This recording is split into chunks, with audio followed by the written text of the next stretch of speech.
Welcome all.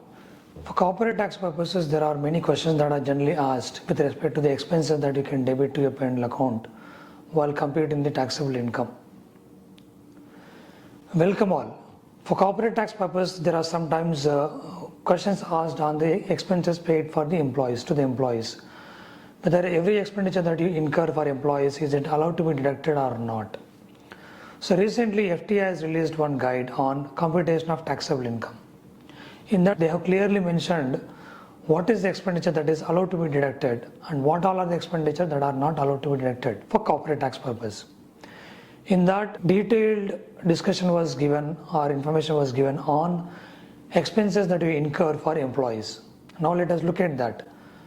They clearly mentioned that any expenditure that we incur for employees as part of your employment agreement is fully allowed to be deducted as an expenditure for corporate tax purpose.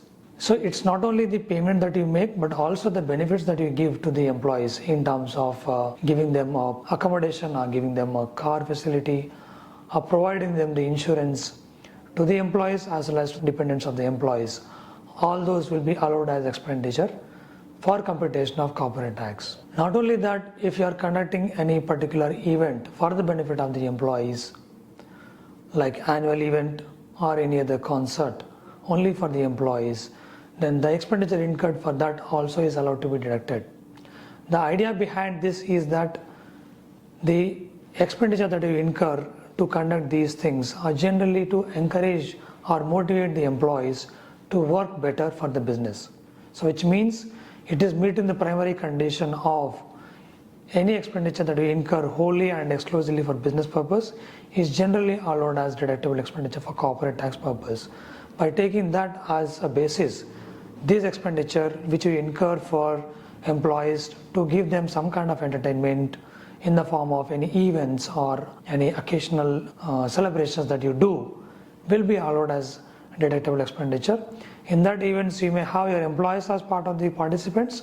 Also the dependents or the family members of the employees can also be part of it. Irrespective of that, any expenditure that you incur for this particular event will be allowed as expenditure. So in summary, any expenditure that you incur for employees is generally allowed as deductible expenditure for corporate tax purpose. The only exception is that out of these employees, if you have any relatives of the shareholders or relatives of the owners or partners or the directors of the company, in that particular case, for those employees, you need to make sure that whether the payments made to those employees is at market value or not. So there is a whole list of requirements to make sure that the payments are at market value or not. You need to look at those and make sure that that is at market value. Then only those expenditure will be allowed as deductible expenditure. Apart from this, any employee that you have any payment that you make to those particular employees will be deductible in full. Thank you.